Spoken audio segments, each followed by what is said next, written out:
Centro de Avivamiento Naucalpan, una comunidad en avivamiento. 2016, arrebatando el reino. Gracias por adquirir esta conferencia. Estamos seguros que cambiará su vida. Yo creo de cada persona, y el Señor cada vez que quiso enseñar algo del reino de los cielos, buscó elementos de aquí, de la tierra, situaciones, condiciones, hizo historias, pero escogió muy cuidadosamente cada palabra para enseñar con una parábola, con una historia, algo del cielo que no podríamos entender de otra manera. Y me gustaría que por favor diéramos lectura, así que vamos a leer verso 11 en adelante. También dijo: un hombre tenía 2 hijos. Y el menor de ellos dijo a su padre: Padre, dame la parte de los bienes que me corresponde. Y les repartió los bienes, la herencia. No muchos días después, juntándolo todo, el hijo menor se fue lejos a una provincia apartada y allí desperdició sus bienes viviendo perdidamente. Cuando todo lo hubo malgastado, vino una gran hambre en aquella provincia y comenzó él a pasar necesidad. Entonces fue y se arrimó a uno de los ciudadanos de aquella tierra, al cual le envió a su hacienda para que apacentase cerdos. Deseaba llenar su vientre de las algarrobas que comían los cerdos, pero nadie le daba. Volviendo en sí dijo: ¿cuántos jornaleros en casa de mi padre tienen abundancia de pan, y yo aquí perezco de hambre? Me levantaré e iré a mi padre y le diré: Padre, he pecado contra el cielo y contra ti, ya no soy digno de ser llamado tu hijo. Hazme como uno de tus jornaleros. Entonces se levantó y fue al padre. Cuando aún estaba lejos, lo vio su padre y fue movido a misericordia, y corrió y se echó sobre su cuello y lo besó. El hijo le dijo: Padre, he pecado contra el cielo y contra ti, ya no soy digno de ser llamado tu hijo.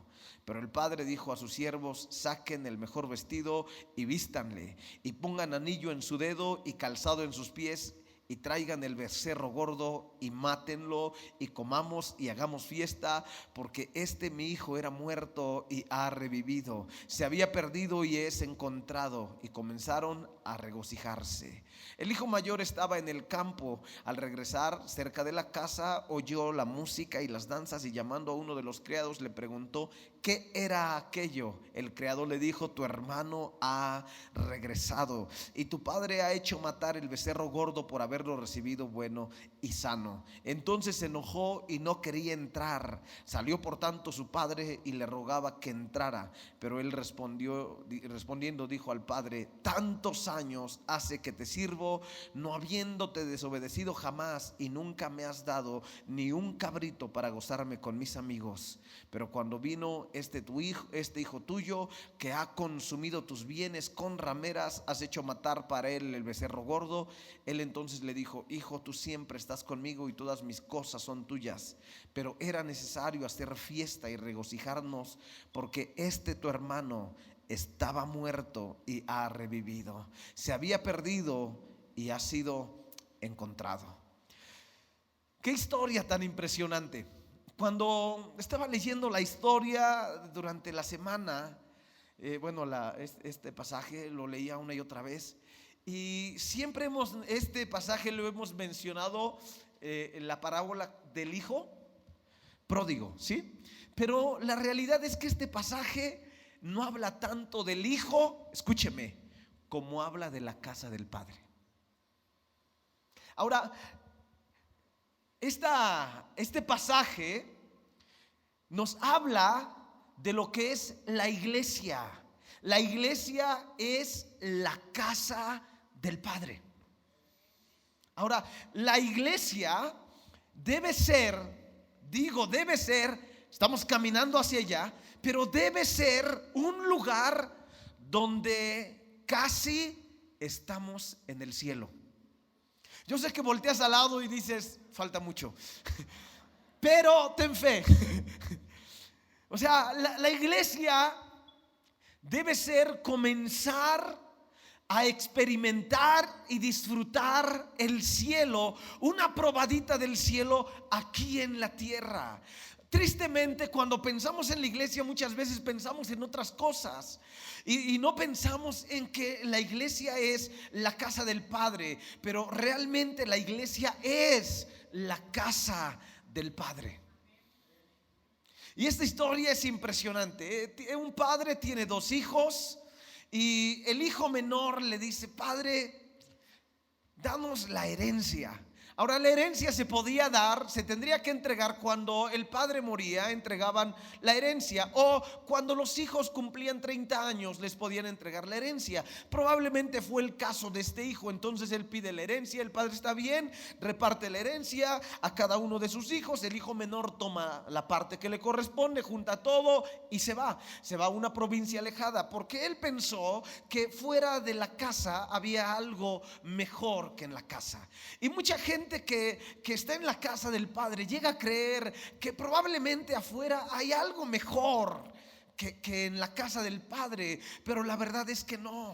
O sea, fuimos creados para estar en comunión con Dios, con nuestro Padre, y el mejor lugar para nosotros es la casa del Padre. No hay mejor lugar que la casa de nuestro Padre. Este chico se va y gasta todo, desperdicia. Y una vez que se acaba todo, llega una crisis al país donde él está. Se acerca a un hombre de ahí, le dice que le dé chamba, lo manda a criar, a cuidar sus cerdos. Y bueno, está ahí alimentando a los cerdos, y de pronto ve la comida de los cerdos y le recuerda algo: que en la casa de su padre aún los trabajadores viven mejor que él. Y ahí es donde verso 17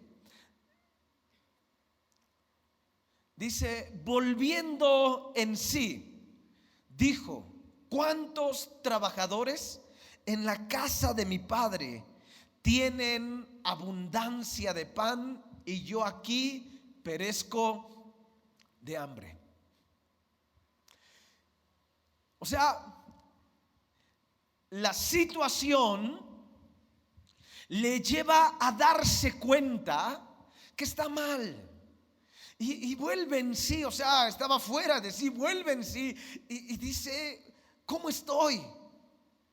O sea, en la casa de mi padre aún los sirvientes tienen abundancia de pan, y fuera de la casa de mi padre, siendo el hijo, ni siquiera puedo comer lo que comen los cerdos. Y dice: volveré, me levantaré e iré a mi padre y le diré: Padre, he pecado contra el cielo y contra ti. Ya no soy digno de ser llamado tu hijo, hazme como uno de tus jornaleros. Entonces se levantó y fue a su padre. Ahora, tenemos que entender que en la casa del Padre, diga conmigo, esta es la casa del Padre. La iglesia es la casa del Padre, dígalo. Ahora, tenemos que entender varios principios. En la casa del Padre no hay manipulación. En la casa del Padre no hay control. En la casa del Padre, cada uno de nosotros tenemos un libre albedrío que Dios nos dio, y Dios lo respeta. ¿Y sabes algo? Nosotros también lo respetamos. Cuando la gente nos pregunta que buscan algún consejo, nos exponen la situación y siempre nos preguntan: ¿qué hago? Y yo les digo: la Biblia dice esto: tú puedes hacer lo que tú quieras. ¿Usted qué haría? Yo haría esto porque entiendo que si hago esto me va bien. Y hay gente que dice: muy bien, yo voy a seguir el consejo de la palabra, porque el consejo que vamos a dar es el consejo de la palabra. Nunca te vamos a pedir aquí, nunca te vamos a aconsejar, nadie de los que servimos aquí, que hagas algo contrario a la palabra. Nunca lo vamos a hacer. ¿Por qué? Porque lo que nos puede, es que este es el consejo de Dios. El que tiene un poquito más de sabiduría, creo que es Dios que nosotros. Así que el consejo que siempre te vamos a dar es el consejo de la palabra de Dios. Y Dios a este hombre le respetó. Bueno, el padre respetó la decisión del hijo. Obviamente el padre no quería que el hijo se fuera de casa, pero el padre lo respetó. No lo manipuló. Si sales por esa puerta nunca regresas. Si te vas por ahí dejas de ser mi hijo. O sea, los papás a veces manipulan, los amigos, la gente manipula. Si haces esto ya no eres mi amigo, las cortamos y ya no. Entonces, pero Dios no es así. Dios respeta nuestro libre albedrío, nuestra voluntad. Y en la casa del Padre, el Padre nos permite que hasta nos demos a potazos. O sea, que te des una caída, que te rompas la nariz y la boca, y cuando te levantes, el Padre ya tiene en la mano el algodón con el alcohol y con el curita para curarte. O sea, Dios ya está listo, pero Dios te deja. El padre deja al hijo que él se vaya. No era lo que el padre quería, pero el hijo abrió la puerta y le dijo: Padre, me voy. Y el padre le permitió al hijo irse de la casa. Obviamente, cuando el hijo salió, el padre miró al hijo perderse por ese camino, mirando su espalda, con lágrimas en sus ojos. Pero el padre no cerró detrás del hijo la puerta diciendo: si te vas no regresas.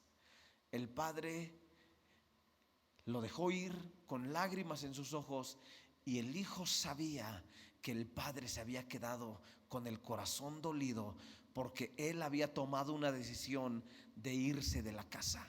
Ahora, tenemos que entender que en la casa del Padre hay una puerta, y la puerta se llama gracia.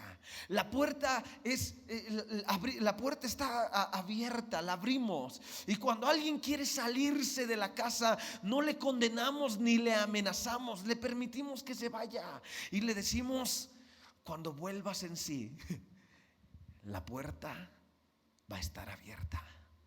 No manipulamos, no condenamos, no jugamos ese juego de si no te quedas, el diablo te va a tragar. No, o sea, no te va a ir bien, pero no cerramos esa puerta, no manipulamos. ¿Por qué? Porque cuando nosotros abrimos esa puerta de libertad para que la gente tome decisiones, cuando la gente vuelve en sí, habrá una puerta abierta de gracia para que la gente regrese a la casa del Padre.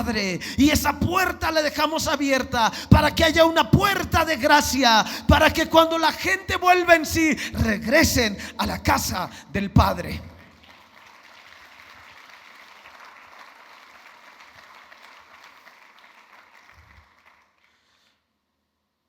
Entonces el hijo vuelve en sí, se levanta, vuelve a su casa.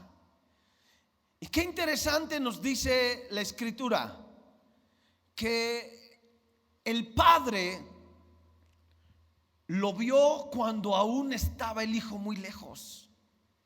O sea, el padre sabía que un día su hijo se iba a dar cuenta que el mejor lugar para él era la casa del Padre.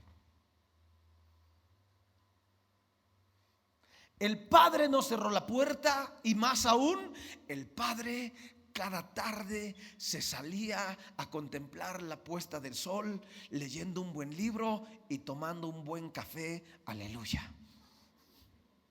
Y estaba leyendo y miraba hacia el horizonte, al camino, donde vio la espalda de su hijo desaparecer. Él sabía que un día vería el rostro de su hijo regresar por ese lugar. Y ese día el padre estaba en la terraza contemplando, y de pronto levanta la vista y allá a lo lejos se dibuja una silueta. Es el hijo que ha vuelto a la casa.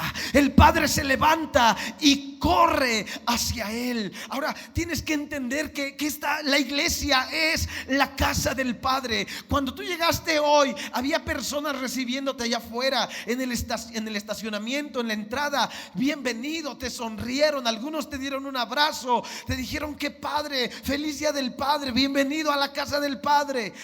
Pero ¿sabes algo? El primero que te ve cuando vienes a la casa del Padre es el Padre mismo, que es Dios.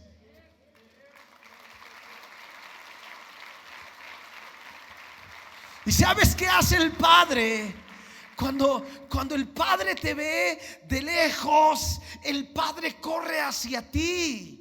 El Padre, o sea, escúchame, lo único que tú necesitas hacer es levantarte y decir: voy a ir a la casa del Padre. Y cuando tú decides hacer eso, cuando tú te levantas por la mañana y comienzas a prepararte para venir a la casa del Padre, cuando ya estás saliendo de tu casa, el Padre ya se levantó y está mirándote de lejos y esperándote que llegues para que Él corra hacia ti. Y Él es quien te da la mejor bienvenida, porque esta es la casa del Padre.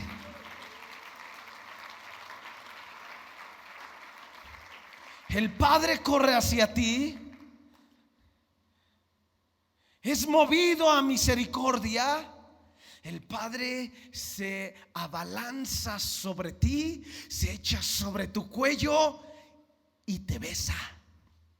O sea, el hijo llegó y dijo: no, yo voy a sorprender a mi padre, voy a ir, le voy a decir, no soy digno. Pero el padre sorprendió al hijo. Y sabes algo, creo que el Padre siempre tiene la capacidad de sorprendernos a nosotros.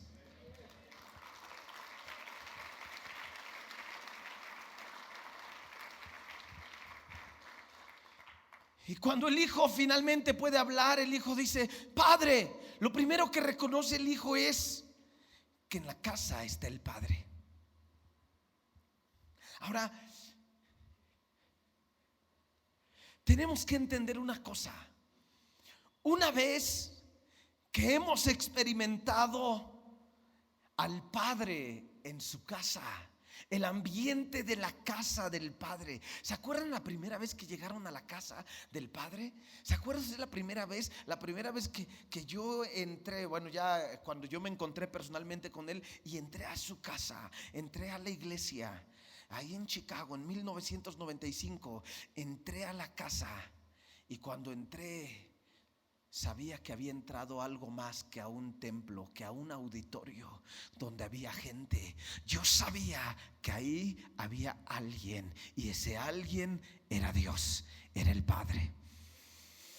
Ahora, cuando entré y estaba la alabanza, me di cuenta que no eran cantos, que detrás de eso que expresamos a través de cantos es adoración, y esa adoración nos lleva a estar cara a cara con el mismo Padre. Y cuando toda la gente estaba adorando, dentro de mí yo sentía ganas de empezar a llorar. Pero yo era un macho mexicano en la plenitud de mi juventud hace 3 años atrás, y dije: no, hombre, ¿cómo voy a llorar? Van a pensar que ya le voy a la América.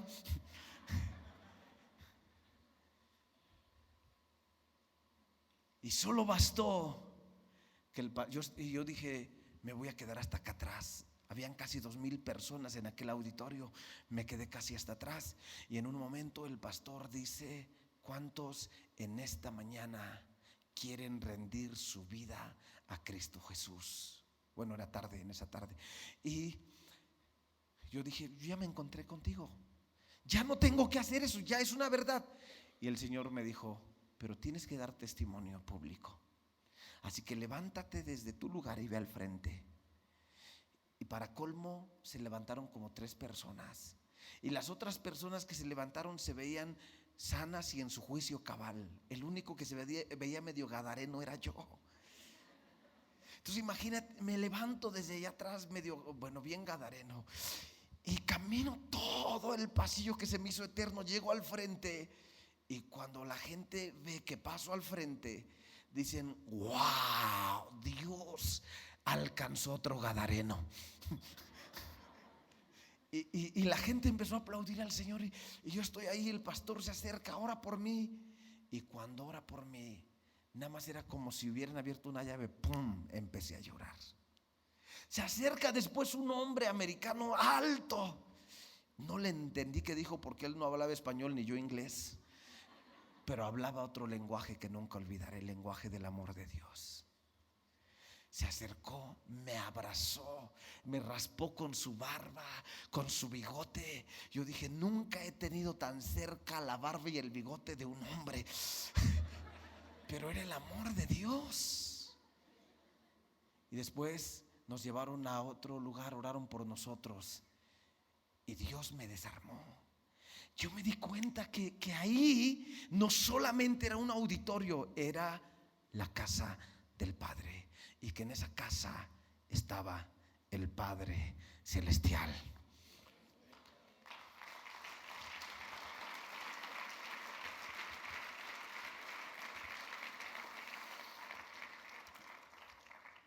Entonces el hijo lo primero que dice es: Padre. Lo segundo es: he pecado. Ahora, tenemos que entender una realidad. Lo único que tiene poder para sacarnos de la casa del Padre es el pecado. Sí, el hermano que pecó. No. Nuestro propio pecado. Algunos sí, su pecado, que no sé, de fornicación, de adulterio, de hurto, de lo que sea. Pero otros sí, tal vez el pecado de alguien más que habló, murmuró, pero a final de cuentas fue tu pecado. ¿Cuál es tu pecado? La ofensa.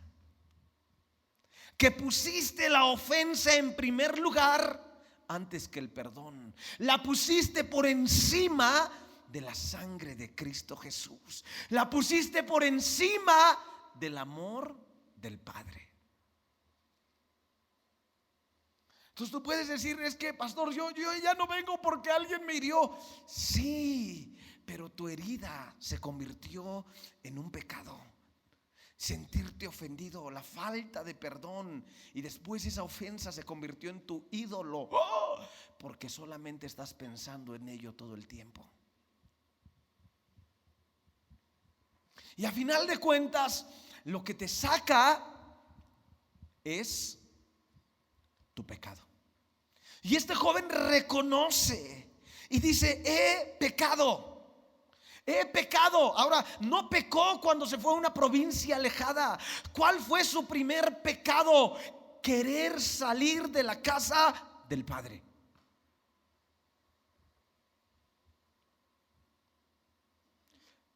Nuestro primer pecado no es el pecado de comisión, lo que haces. Tu primer pecado es alejarte del Padre. Ese es nuestro mayor pecado, alejarnos del Padre. Y el joven reconoce y dice: Padre, he pecado. Tercero, él reconoce que su pecado es contra el cielo y contra su Padre. Cuarto, él reconoce que el pecado le ha robado la dignidad de ser parte de lo que Dios le había dado. Ahora, eso fue lo que dijo el Padre. Y su mentalidad era: ya no me aceptes como hijo, sino como trabajador. Pero lo que el Padre dice es lo que importa. Pero el Padre dijo a sus siervos: número 1, saquen el mejor vestido. Wow.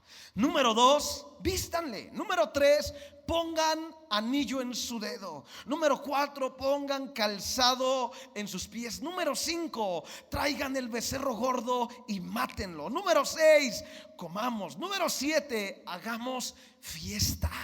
La razón: mi hijo era muerto y ha resucitado, estaba perdido y ha sido encontrado. Y comenzaron a regocijarse. ¿Qué hace el Padre cuando nosotros venimos a casa? Cuando nosotros venimos a casa, el Padre es movido a misericordia, corre a nosotros, echa sobre nuestro cuello, nos besa. Luego el Padre da instrucciones. Número 1, que saquen el mejor vestido. Número 2, que nos vistan. Número 3, que pongan anillo. Número 4, que calcen nuestros pies. Número 5, que maten el becerro gordo. Número 6, que comamos. Número 7, que hagamos pachanga. Ahora, ¿qué hay? ¿Qué no hay en la casa del Padre? ¿Qué no hay en la casa del Padre? En la casa del Padre no hay condenación. Condenación es el querer que tú pagues por tus pecados. Eso es ley.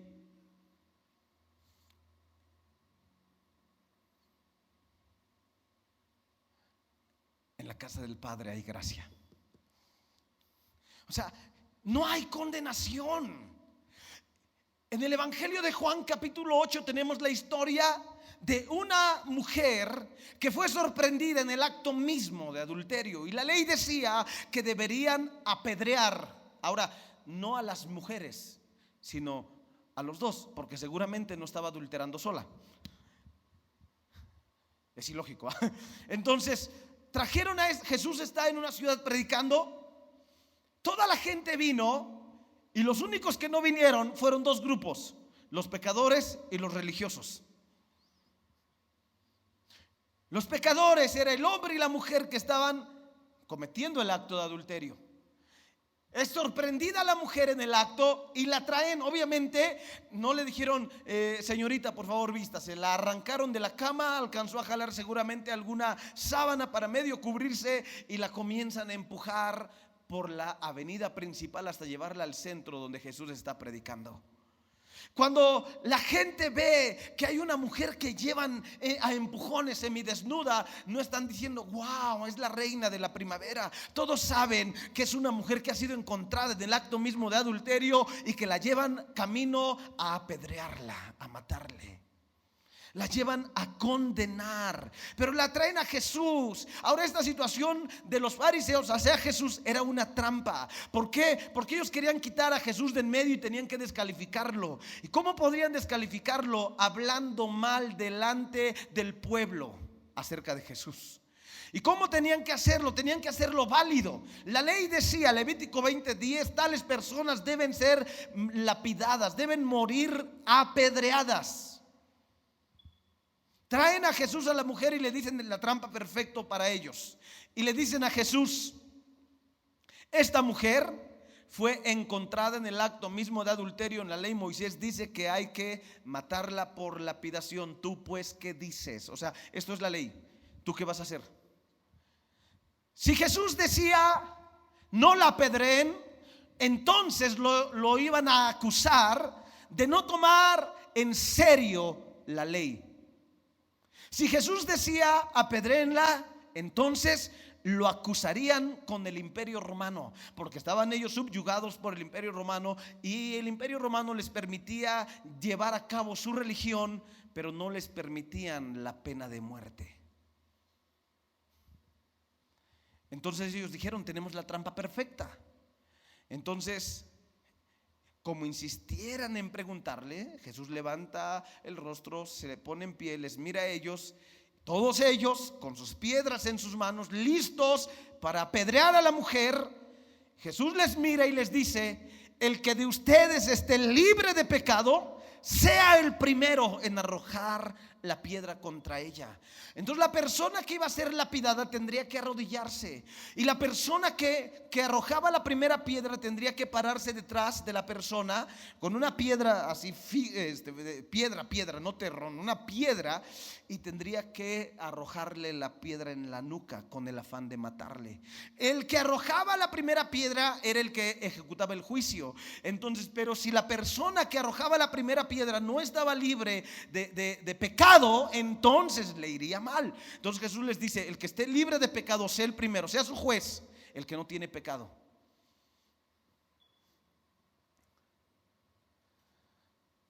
Y se agacha a Jesús y comienza a escribir en tierra. Ahora, cuando Jesús habla, porque él sí era santo, entonces los hombres empezaron a pensar: estaré escribiendo mi pecado. Y comenzaron a ser acusados por su conciencia. Entonces la mujer tal vez pensó: este hombre no me va a ayudar. Dijo que el que estuviera libre de pecado, que sea el primero en arrojar la piedra contra mí. Así que el Señor, la mujer está en medio, semidesnuda, semivestida, temblando, no tiene valor para levantar la cara y esperando la primera piedra sobre ella. Pero de pronto hay un silencio y se comienza a escuchar. Las piedras comienzan a caer al piso. Ella no quiere voltear, no sabe qué está pasando. Está con mucho temor. Y de pronto Jesús se acerca. Cuando ella se acerca, ella comienza a temblar, porque se está acercando la única persona que sí tiene capacidad para condenarla, porque no ha cometido ningún pecado, es santo. Si ella sintió terrible cuando Jesús les dijo: si el que esté libre sea el primero en arrojar la piedra, sintió miedo. Cuando Jesús camina hacia ella, siente peor, porque este sí es santo. Y ella comienza a darse cuenta que ella sí merece morir por su pecado. Y cuando Jesús se acerca, más se conmueve ella. Pero el Señor se acerca tanto, yo creo que pone su mano en su barbilla, levanta su rostro. La mujer con vergüenza levanta su cara. Y justo en ese momento se encuentra con la mirada de Jesús.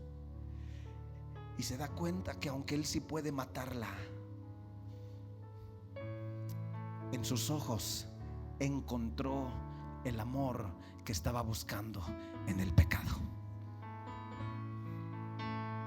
¿Y sabes qué le dice Jesús? Le dice: ¿dónde están los que te condenaban? ¿Dónde están? ¿Ninguno te condenó? Y ella dice: no. Jesús le dice: ni yo te condeno, ni yo te condeno. ¿Y sabes quién es Jesús? Es Dios. ¿Y sabes qué te dice Dios? No importa qué pecado hayas cometido, Dios te dice: ni yo te condeno, porque en la casa del Padre no hay condenación.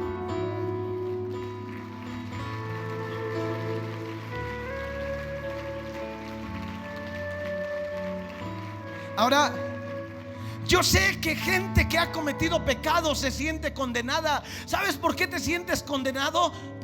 O condenada, porque no has venido a encontrarte con Cristo.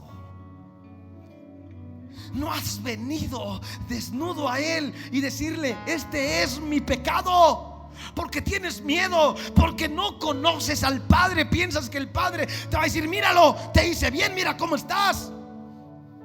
¿Y sabes algo? El Padre no es así.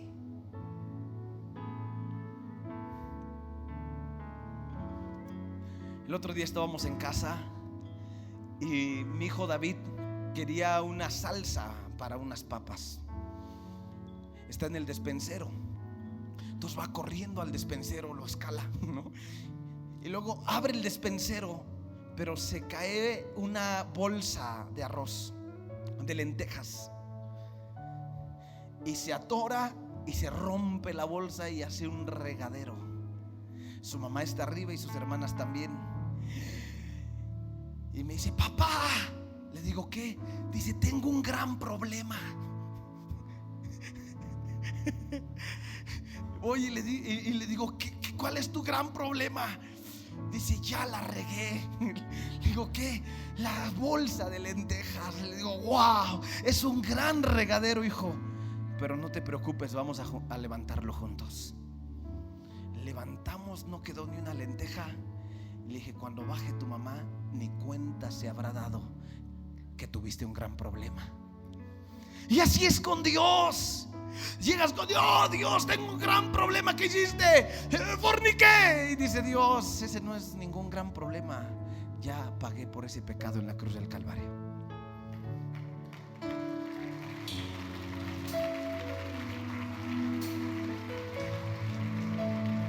¿Sabes qué nos libra de la condenación humana? Venir a encontrarnos con Él y decirle: Señor, este ha sido mi pecado. Y ¿sabes algo? El Padre no se va a espantar de tu pecado. A Dios no le da miedo el pecado, a Dios no le espanta el pecado. Él es inconmovible. Es más, Él ya trató con tu pecado hace 2000 años. Y para que tú seas libre, tienes que venir a Él y decirle: aquí estoy. ¿Y sabes qué va a hacer el Padre? Lo mismo que hizo con esa mujer. Le va a decir: sí, y sí, pecaste, pero ¿sabes algo? Ni yo te condeno. Vete y no peques más, porque encontrarte con Él y mostrarle lo que tú has hecho te va a dar libertad para que las cadenas del pecado se rompan en tu vida y de hoy en adelante vivas libre, sin volver a caer en las garras del enemigo.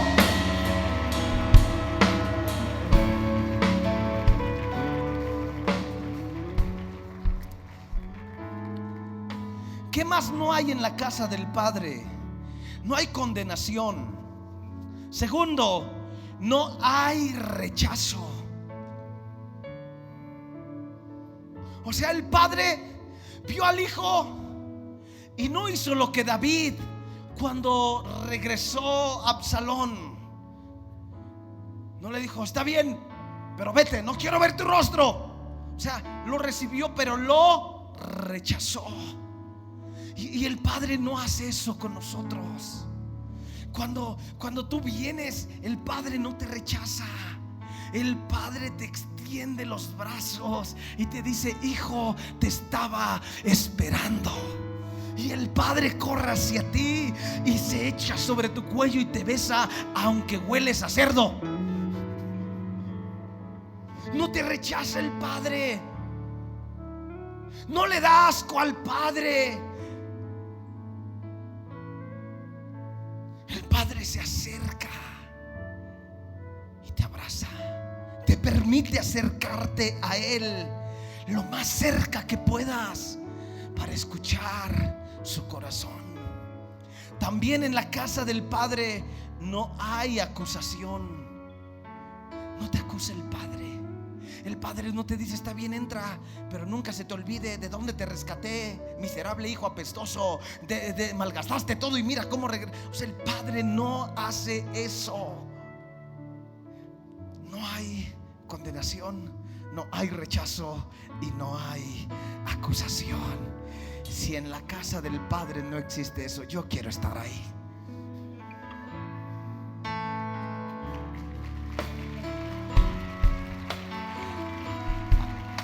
Ahora, tenemos que aceptar que en la casa del Padre hay hijos mayores. Ahora, el hijo mayor representa a los religiosos. Voltea al que esté al lado y dile: el hijo mayor representa a los religiosos. Ahora, ¿qué es el problema con los hermanos? ¿Alguien aquí tiene hermanos? ¿Alguien tiene? Yo tuve 7. Mi mamá no tenía televisión y cuando la tenía la pagaba. ¿Sabes qué hay entre hermanos? Competencia.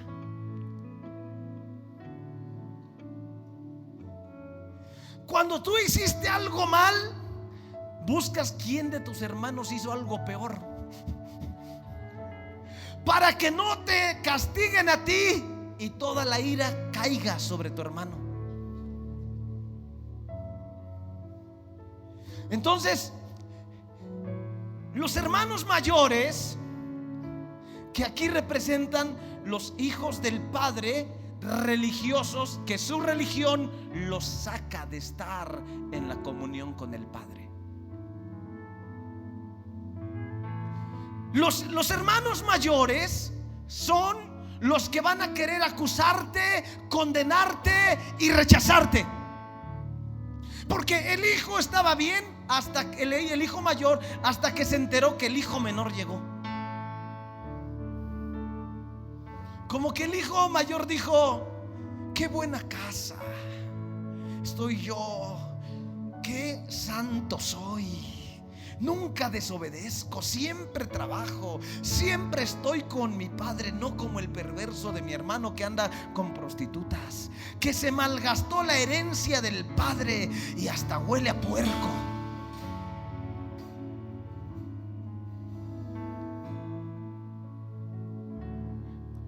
Y cuando el hijo menor llegó y el mayor escucha la fiesta, pregunta a un siervo: ¿Qué onda?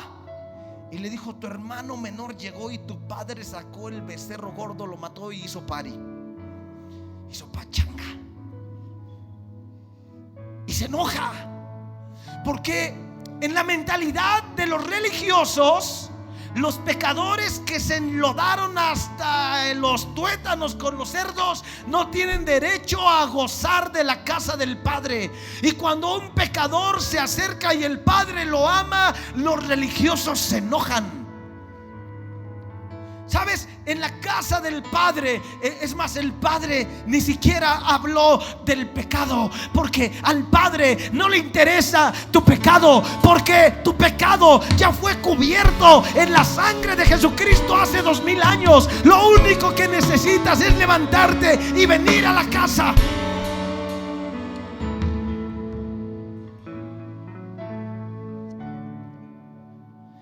Quien habló del pecado, ¿quién fue? El hijo mayor.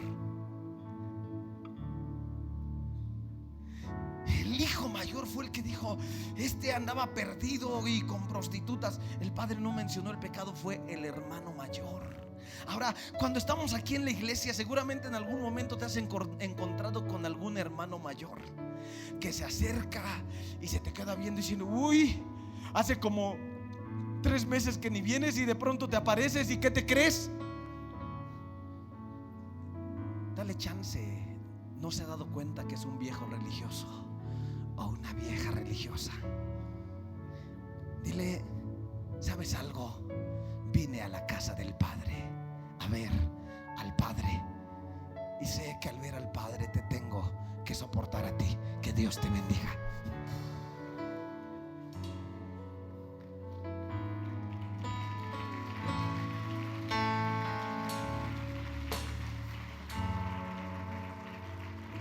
Ahora, el hijo mayor está representado en la vida de Jesús por los fariseos. Los fariseos, Jesucristo les dijo: ustedes no entran en el reino y no dejan que la gente entre. El hijo mayor aquí no estaba dentro, estaba afuera y no quería entrar, y estaba enojado porque el hermano menor había entrado. ¿Saben cómo nos damos cuenta que andamos religiosos? Cuando no estás ayudando a que otros entren a la casa del Padre. O sea, ¿hace cuánto no tienes el privilegio de llevar a alguien a la casa del Padre y que se encuentre con él cara a cara? No me contestes, pero piénsalo. Si tiene tiempo que no ha pasado eso, te digo algo: estás un poquito hermano mayor. Entra, disfruta de tu Padre y después sal y comparte la gracia y la bendición que hay en la casa del Padre.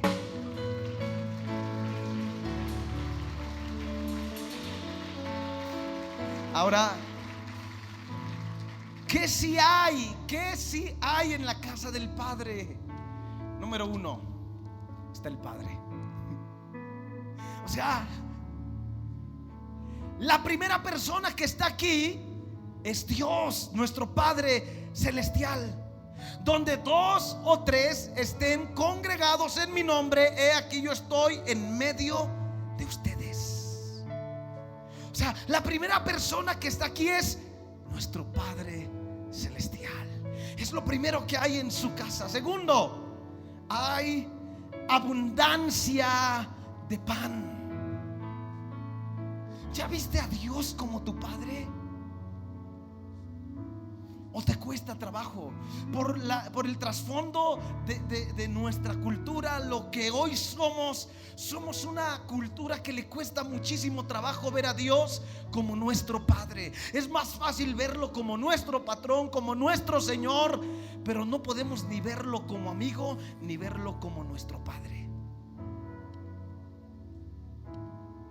Yo me di cuenta que a mí yo no había visto a Dios como Padre. Yo me había deleitado en Jesús el Salvador, como el Dios omnipotente se hizo hombre, vino a la tierra y me salvó.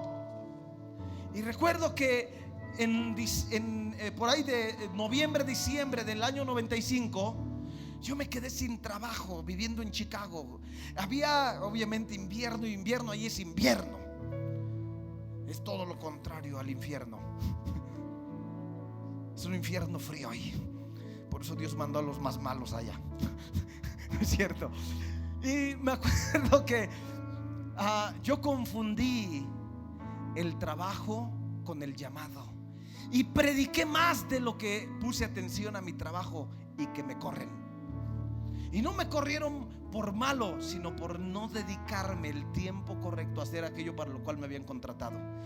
Y me dice el gerente: Efraín, te contratamos, te pagamos para trabajar, no para predicar. Y predicas más de lo que trabajas. Por eso te tienes que ir. Está bien, discúlpame. Me fui, llego a casa y tenía que pagar cuentas. Y en esa época tú no encuentras mucho trabajo porque el trabajo disminuye. Entonces llego a casa y en la noche me salgo al patio, levanto mi rostro al cielo y le digo a Dios: Dios, ¿qué voy a hacer? Y me dice muy claro, el Señor me dice, Dios me dice: me has visto solamente como Señor, Salvador, como Dios, pero no me has visto como tu Padre. Yo dije: wow, ¿de verdad? ¿Por qué? Porque nos cuesta trabajo ver a Dios como nuestro Padre. Porque cuando nos dicen Padre, dices: mi Padre no fue tan padre, y no quiero ver a Dios como mi Padre porque no sería muy padre. Mejor lo veo como Dios y es mejor. Pero nos cuesta trabajo porque la mayor parte de nosotros no tuvimos un padre como hubiéramos querido, excepto mi mamá. Tuvo un padre espectacular. Y no hemos tenido un padre. La mayoría somos una cultura que carecemos de padres. Y luego salimos con la tontería de que no nacimos sabiendo ser padres. Pues tampoco naciste siendo padre. Tuviste muchos años para desarrollar tu vida. Y como Dani a los 40 va a ser padre, pues ni modo que no sepa ser padre a esa edad. O sea, y el Señor me dijo: quiero que de hoy en adelante me veas como tu papá. Se rompió algo en mi corazón porque nunca lo había visto así. Ahí me di cuenta que nunca había orado a Dios como Padre. Dije: es verdad. Y Él me empezó a hablar de lo bueno que Él es como Padre. Y yo dije: Señor, te acepté un día como mi Salvador, como mi Señor, pero hoy quiero aceptarte como mi Padre. Papito. ¡Wow! Empecé a llorar. Y me dijo el Señor: pues yo voy a ser tu padre ahora. No tengas temor, porque un padre provee, un padre protege, un padre cuida, un padre guía. Me empezó a hablar de lo que hace un padre y dije: wow. Dije: muy bien. Al otro día por la mañana mi hermano me dice: Efraín, voy a ir a comprar unas cosas, acompáñame. Le dije: pues no tengo trabajo, te acompaño. Fui con él. Y la semana, los días anteriores, pasando de camino al trabajo, una tienda muy exclusiva, vi unos zapatos que me encantaron. Valían $150. Dije: wow, no, yo no puedo comprar eso. Mi hermano me dice: acompáñame, voy con él. Y cuando vamos en el auto le digo: me corrieron del trabajo ayer. Me dice: ¿por qué? Le dije: por predicar. Se me olvidó que me contrataron para trabajar y no para predicar, y prediqué más de lo que trabajé, y bueno, pues ya estoy fuera. Se voltea y me sonríe, me dice: que no te gane la pasión. Y saca un billete y me dice: ten para que te compres algo. Me das $50. Nos vamos, entramos a la tienda, y a una tienda él iba a comprar algunas cosas. Nos metimos y yo empiezo le digo: ahorita voy a ver algo, voy a ver por ahí, a ver qué veo. Y ahí andaba viendo los zapatos, y de pronto veo en un aparador de esa tienda los zapatos que había visto los días anteriores de $150 en $15. Los agarro, vengo y le digo: mira. Y le platico lo que me pasó ayer, y le platico que los había visto los días anteriores, que me habían encantado. Y le digo: me los voy a llevar. Me dice: ¿nada más te vas a llevar unos? ¿Para cuántos alcanza? Le digo: para 3. Pues llévatelos. Salí con 3 pares de zapatos a un precio de regalado. Cuando voy saliendo, me acuerdo que Dios me dijo el día anterior: de hoy en adelante yo soy tu padre, yo soy el que proveo. Y cuando ayer, sin tener una relación con Dios como padre, yo veía imposible tener algo, al otro día tenía mucho más. ¿Qué había cambiado? Dios era mi padre.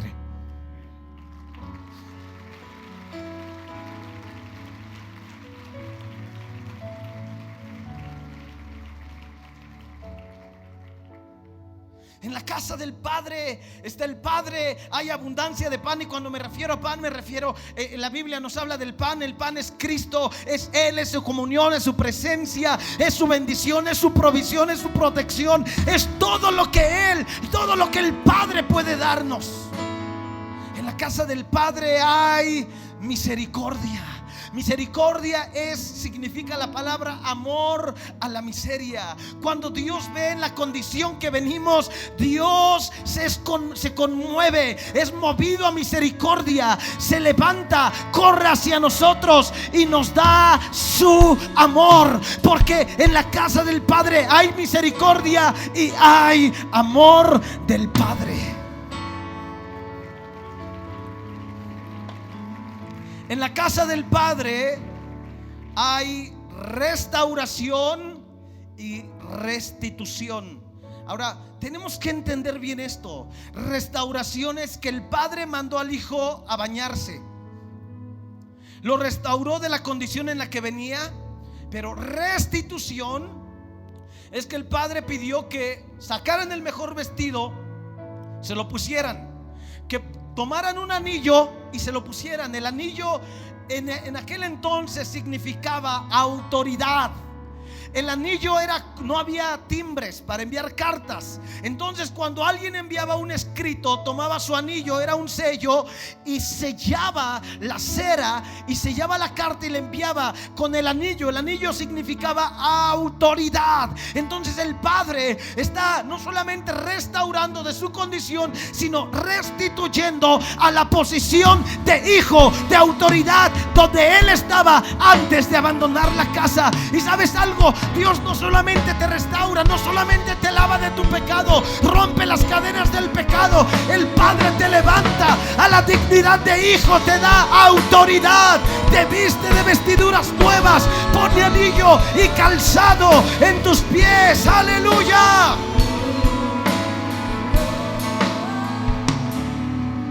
Seis, en la casa del Padre hay comida. 7, en la casa del Padre hay fiesta.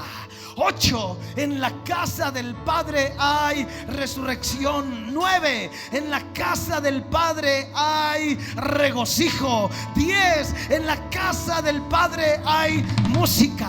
11, en la casa del Padre hay danza. Aleluya.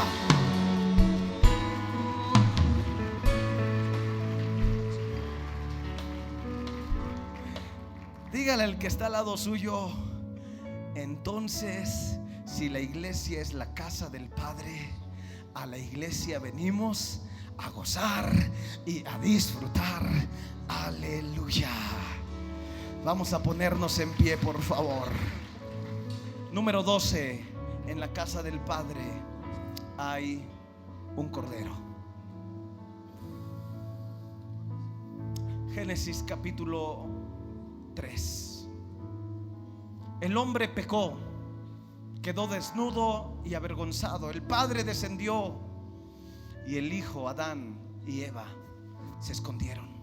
Dios le preguntó: Adán, ¿dónde estás? Y él dijo: escuché tu voz y tuve miedo porque estoy desnudo y me escondí. El padre viene, trae el juicio que debe traer, pero después el padre, dice la escritura, que los vistió con pieles. Seguramente esas pieles, ¿saben de qué fueron? De un cordero.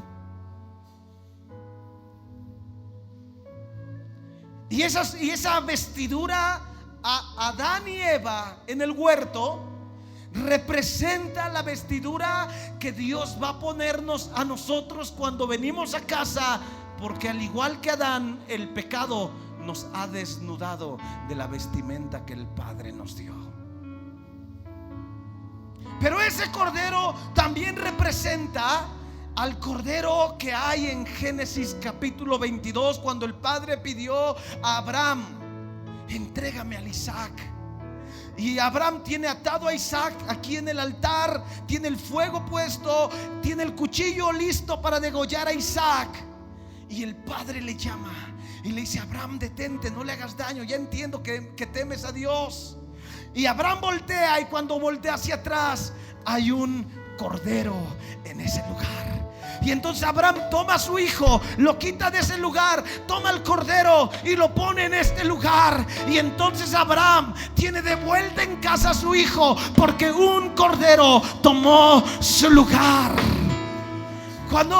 Cuando Dios celebre la fiesta en el cielo con todos sus hijos, vamos a comer un cordero. Pero el cordero de Dios ya fue sacrificado para vestirnos, y Dios lo entregó para que Él tuviera de vuelta a todos sus hijos en su casa.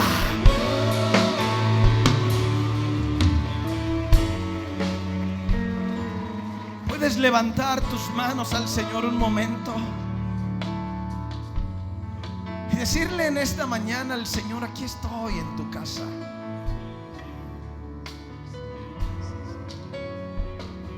Padre, papito, aquí estoy en este día en tu casa.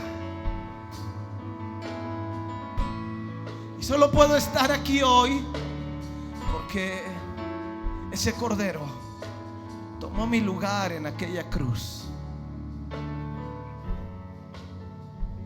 Fui desnudado por el pecado y me volviste a vestir con gracia y santidad. Todos en algún momento, cuando hemos venido a la casa del Padre, hemos pensado que probablemente podemos disfrutar más saliendo de casa. Pero la pura verdad es que no podemos disfrutar más que en la casa del Padre.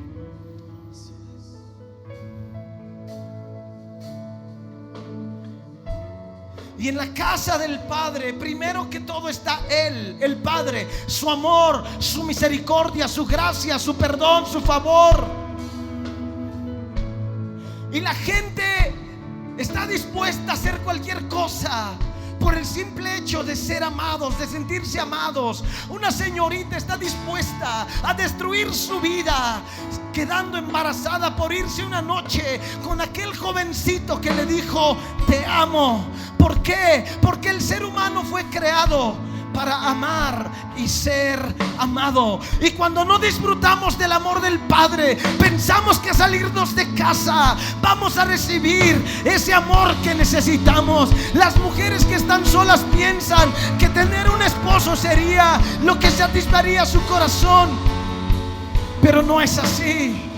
Es que tú recibas el amor del Padre. Una mujer está dispuesta a destruir su hogar y abandonar sus hijos con tal de sentirse amada. Hay hombres que han destruido su hogar y su familia por una aventura con tal de sentirse respetados y amados. Pero ¿sabes algo? Ese amor está de Dios para nosotros, del Padre para nuestra vida. Solo levanta tus manos y recibe el amor del Padre sobre tu vida. Recibe el amor de Dios en este día.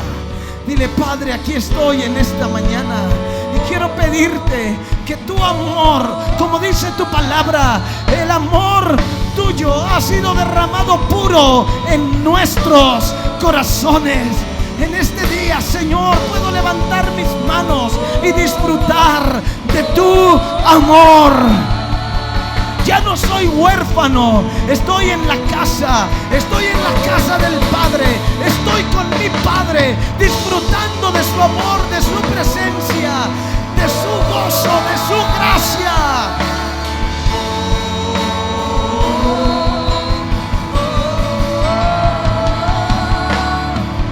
Abres los mares y hoy puedo cruzarlos.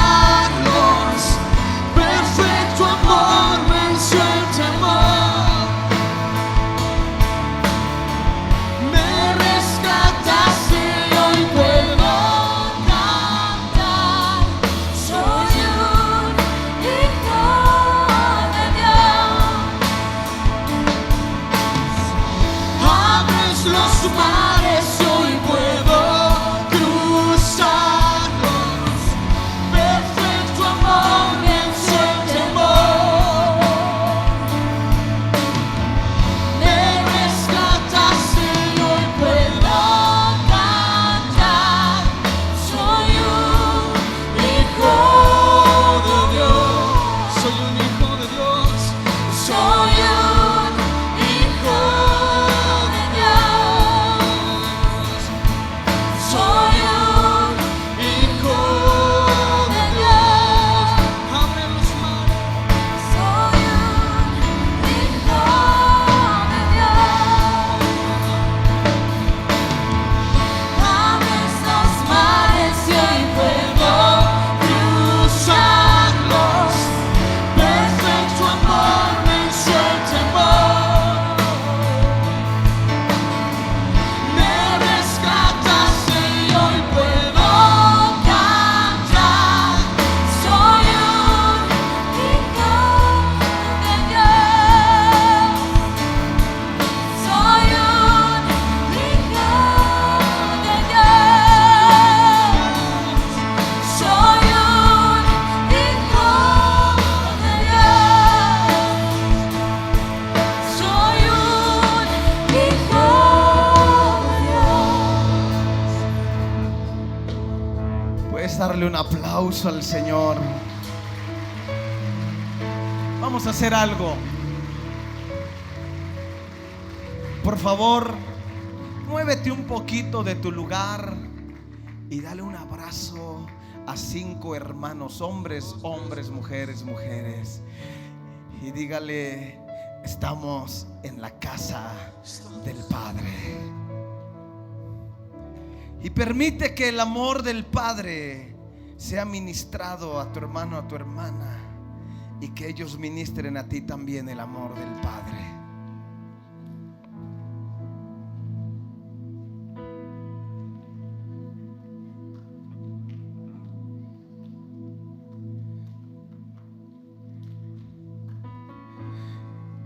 Y luego, ¿sabes qué? Hagamos fiesta, porque la casa del Padre es una casa de fiesta. ¡Aleluya!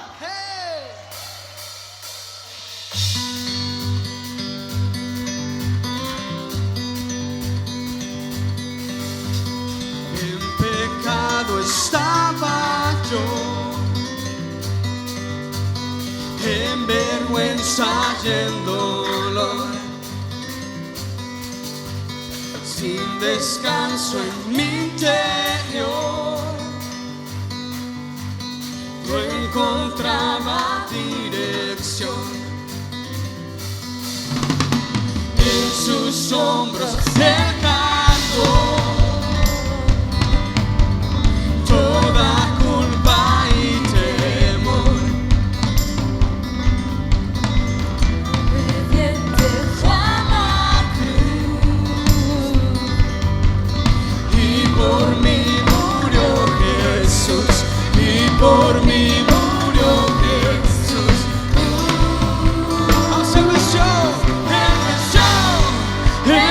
venció, libertad entregó.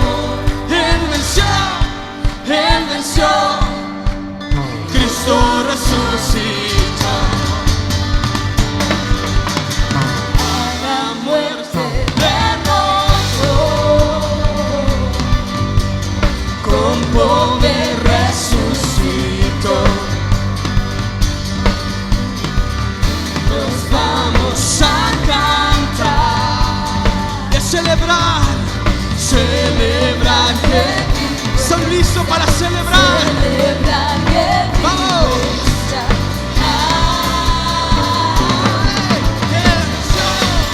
Él venció, libertad entregó. Él venció, Cristo resucitó. Él venció, libertad entregó. Él venció,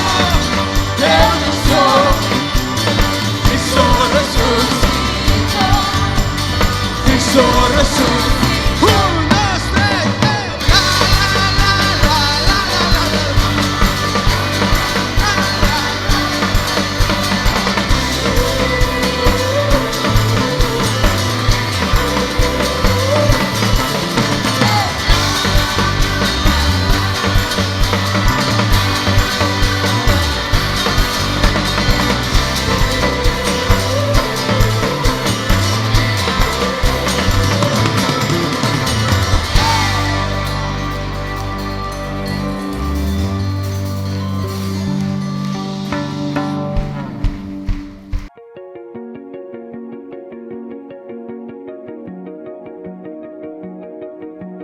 Centro de Avivamiento Naucalpan, una comunidad en avivamiento.